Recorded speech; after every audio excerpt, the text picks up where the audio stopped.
इस भीड़ भरी दुनिया में यदि कोई आपको आपका नाम लेकर यदि कुछ लिख रहा है, पढ़ रहा है, लोग आजकल के युवा क्या होते हैं, किसी का कमेंट यूट्यूब पे देख लेते हैं या फिर फेसबुक पे यदि वो उसके बारे में लिख रहा है, हैशटैग करके कुछ लिख रहा है, तो वो उसको लेकर क्या होता है, इरिटेट हो जाते हैं।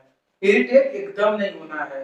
यदि लोग, क्योंकि जिसका नाम होता है उसी को दुनिया बदनाम करती है, और जिसका नाम होता ही नहीं है उसको दुनिया घंटा बदनाम नहीं करती है। तो बदनाम नहीं होना है। लोग क्या बोल रहे हैं, क्या लिख रहे हैं, क्या सुन रहे हैं, ऐसा कोई भी मतलब वो नहीं है कि मतलब हाँ आपको लोग लेकिन इस जो दौर चल रहा है यहाँ पे कोई किसी को याद नहीं करता। लेकिन यदि कोई आपको याद कर रहा है, कोई आपके बारे में कुछ लिख रहा है, टिप्पणी कर रहा है, तो ये उसके लिए बहुत बड़ी बात है कि वो आपको स्पेशली टाइम निकाल के आपके बारे में कुछ लिख रहा है। आपको तो खुशी होना चाहिए कि इस महफिल में या इस दुनिया में कोई आपके लिए भी टाइम निकालने वाला है, भले से वो आपकी बुराई करने वाला हो। क्योंकि जो जितना भी, क्योंकि हमेशा गिरा हुआ आदमी अक्सर सामने वाले को गिरा हुआ ही समझता है, और एक अच्छा आदमी सामने वाले को अपनी ही तरह समझता है। तो जो जैसा है वो आपके बारे में वैसा ही इमेज बना रहा है।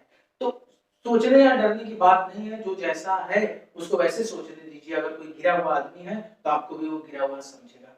चंद रुपए पाने वाले, जैसे मान के चलो अभी कोई नया नया है, 1500 2000 रुपए की उसकी कहीं जॉब लग गई, तो वो खुद को इतना दिखाएगा कि वो 2000 रुपए नहीं पा रहा है, 2 लाख पा रहा है, उसकी मंथली इनकम इतनी है, एक्सपेंसेस उतनी उसकी इतनी है।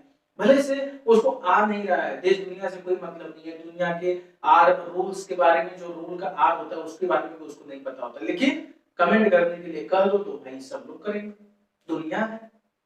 लेकिन चिढ़ना नहीं है, इरिटेट नहीं होना है। और अक्सर लोग मजाक ही बनाते हैं, ऐसा कोई बात नहीं है कि अगर आपको कोई चीज नहीं समझ में आ रहा है तो लोग उसको समझा नहीं।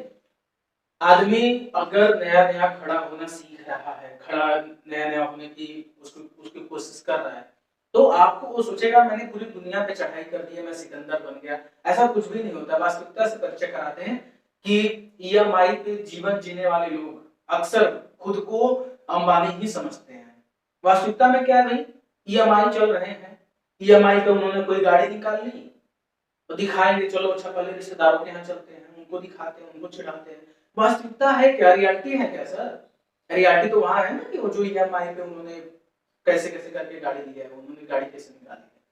तो सेम प्रोसेस वही है, nothing else, nothing process, nothing, कुछ भी नहीं है। उनका क्या है, सिर्फ ईएमआई पे जीवन काट के लोगों को नीचे गिराना। तो ऐसे लोगों से चिढ़ना क्या सर? चादर उतनी ही फैलाओ जितना आपका पैर जा रहा है। ये बात जीवन में अगर गाड़ बांध लिया, लोग क्या कर रहे हैं, चद्दर बड़ी कर लो, चादर बड़ी कर लीजिए, पैर उतना ही फैलाइए मत। ये तो बहुत पहले की कहावत थी सर। यदि कोई आपको चिढ़ा रहा है तो चिढ़ाने दीजिए, कोई आपके बारे में लिख रहा है लिखने दीजिए। यदि आपने उसको उल्टा कुछ लिखा तो ये आपके इमेज के खिलाफ है। आपकी इमेज तो ये होनी चाहिए कि कोई अगर आपको सामने से गाली दे रहा है फिर भी हमें उसके पास टाइम नहीं है गाली का रिप्लाई देने का। I am a very busy person, तुम कुछ भी करो, I don't care about you, then you are a success man. अभी आप क्या हैं, who are you? You are nothing. EMI पे कट रही है जिंदगी, बैंक पे चल रहे हैं लोग, भाई बातें हैं बड़ी बड़ी, यही